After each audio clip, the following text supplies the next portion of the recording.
Víctor del Árbol, bienvenido a Atrapalibros, un placer tenerte con nosotros. Para mí es un placer estar con vosotros. Oye, Víctor, un año después de tu última publicación, Nadie en esta tierra, regresas con El tiempo de las fieras. ¿Quiénes son las fieras?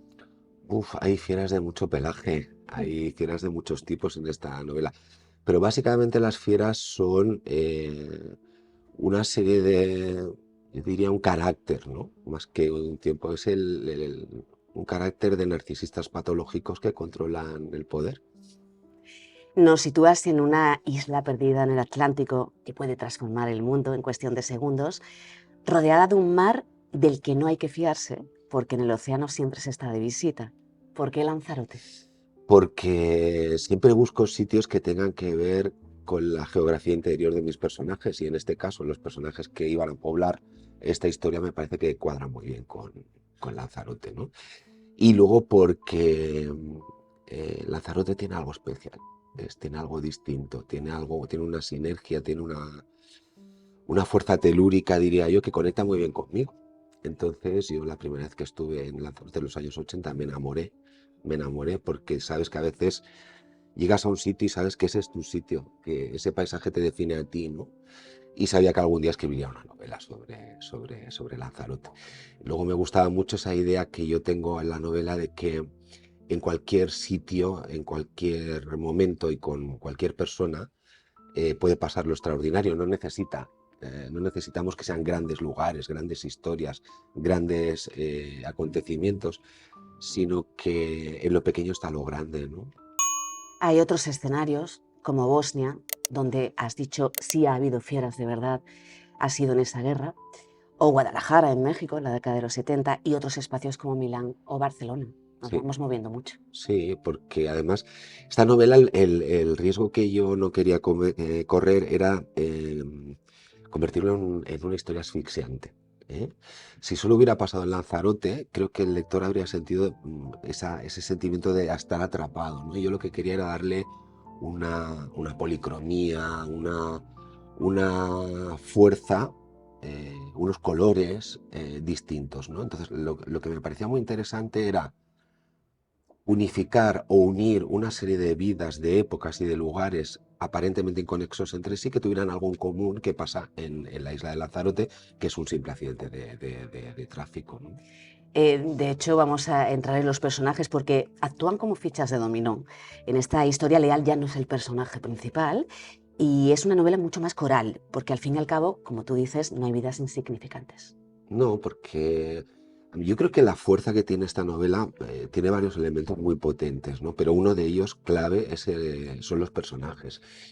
Y lo que me gusta de estos personajes, por increíble que parezca, es que son personas normales. O sea, son personas normales y corrientes, cada uno con sus demonios interiores, excepto Soria. Soria no tiene demonios.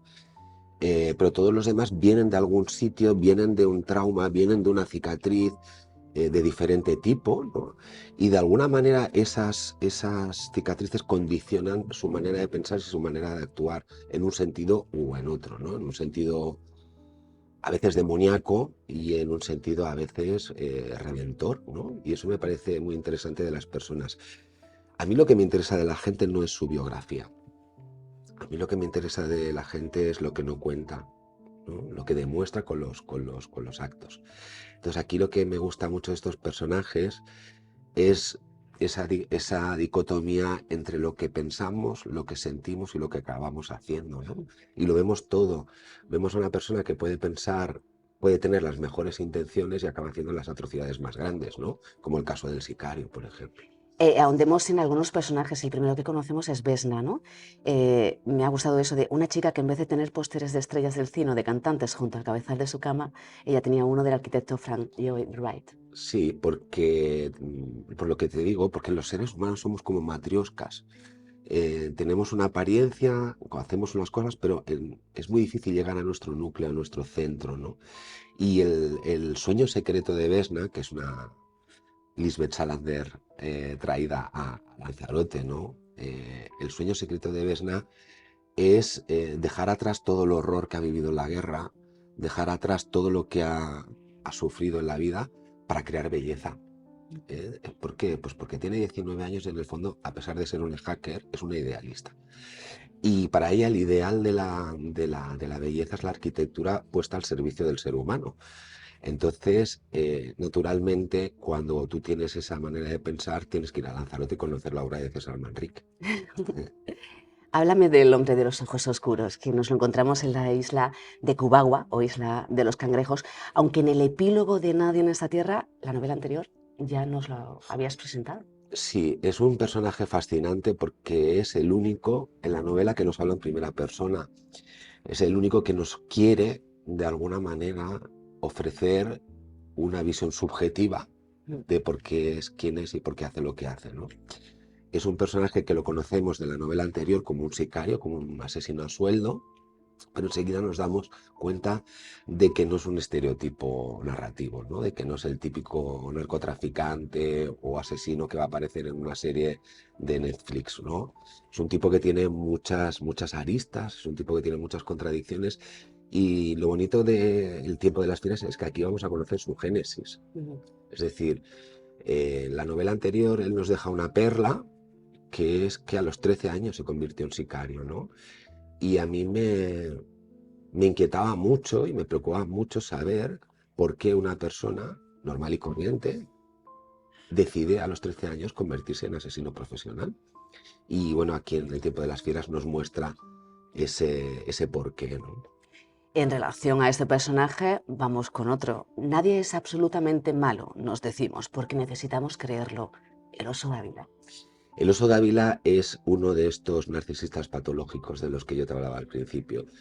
En esta novela hay una conjunción de crímenes, por decirlo de alguna manera, pero que no siempre son crímenes pasionales, casi siempre son crímenes que yo llamo de la lógica, ¿no? Es decir, cuando uno asume una lógica perversa que convierte al ser humano en un daño colateral, en ese momento estamos adoptando esa lógica criminal, ¿no? Estamos poniendo por encima del valor de la vida humana el beneficio económico. El oso de Ávila es este ejemplo, ¿no? Es el tipo que simplemente carece de empatía, carece de capacidad de comprensión de lo que es lo humano, pero que sin embargo se siente traicionado por este hombre de los ojos oscuros porque de alguna manera él fue su patrocinador, él fue su mentor, ¿no? Él introdujo al hombre de los ojos oscuros en el mundo de la criminalidad cuando era un niño y de alguna manera vertió en él una paternidad perversa, por decirlo de alguna manera. Entonces, al sentirse traicionado, bueno, pues hace lo que hace en la novela. Bueno, los lectores ya verán que no, la personificación del mal no solo recae sobre el oso de Ávila, sobre este personaje. Oye, tenemos también a viejos conocidos, a Soria y a Virginia. El gordo Soria que no se fía de los hombres sin vicios y que no puede con las injusticias. Y lo tenemos en Lanzarote, en un despacho que más bien parece un cuchitril, con un compañero, Mario, guapo de revista y con un cuerpo insultantemente atlético. Sí, sí, sí. Lo que me gusta mucho de Soria, quizás el personaje del que más me he enamorado yo. Ya me enamoré de él en Nadie en esta tierra.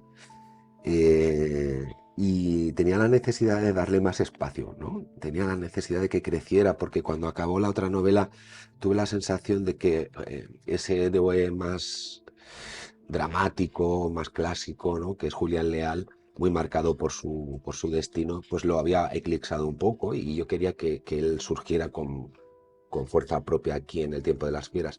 Lo que más me gusta del Gordo Soria es que quizás sea el personaje más inteligente de la novela, ¿no? Porque además él tiene una inteligencia muy, que es la que a mí me gusta de verdad, que es la que vale de verdad, que es la emocional. Es un tipo que tiene mucho sentido del instinto, ¿no?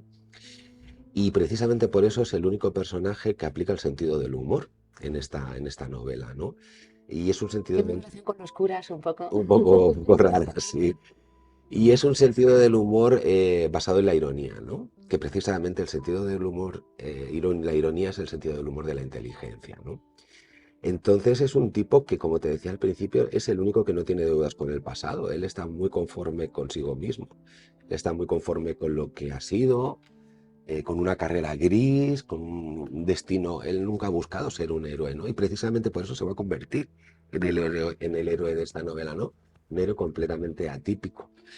Y luego me gusta mucho un juego metaliterario que he hecho con él, que el lector pues no tiene por qué notarlo, pero seguro que hay guiños que habrá gente que lo reconozca, que es rescatar a Sancho Panza, ¿no? Yo soy un escritor muy cervantino, me gusta El Quijote, es un compendio universal de lo que es la humanidad, y quería rescatar este personaje del siglo, ya sacarlo del siglo XVII y traerlo al siglo XXI para ver qué pasaba, ¿no? ¿Qué pasa con un tipo que no entiende el tiempo de las fieras, pero que sin embargo es el único que va a ser capaz de plantarles cara?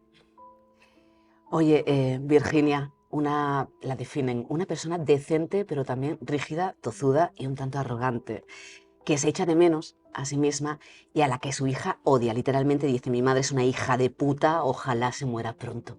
Sí, lo que pasa es que Virginia es ese personaje que quizá leyendo Nadie en esta tierra comprendemos mejor aquí cómo evoluciona, ¿no? Todos cambiamos cuando nos pasa algo traumático en la vida, ¿no? Todos cambiamos de manera de ver el mundo, de entendernos a nosotros mismos cuando nos ocurre algo trágico. Lo que pasa es que no cambiamos de la misma manera. Mm. Y en este caso, la transformación de Virginia nos va a mostrar sus contradicciones más profundas, ¿no? Es decir, eh, en su padre, en Ortiz, Virginia encuentra su némesis.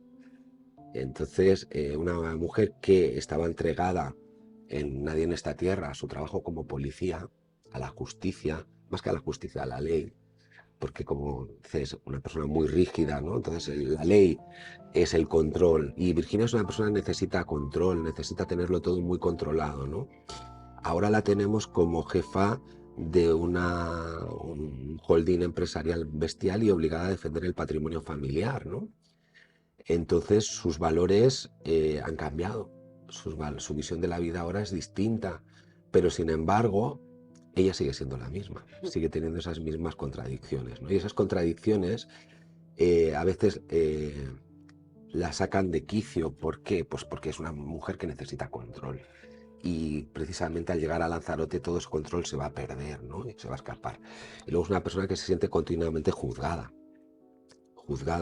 por su propia hija, Sara, que es un personaje que tiene tela, y por su padre, ¿no? Pero al mismo tiempo también se siente juzgada por sus antiguos compañeros, por Soria y por Julián Leal. Entonces es una mujer que a mí en el fondo me da pena porque está atrapada en un montón de contradicciones de las que no sabe cómo salir.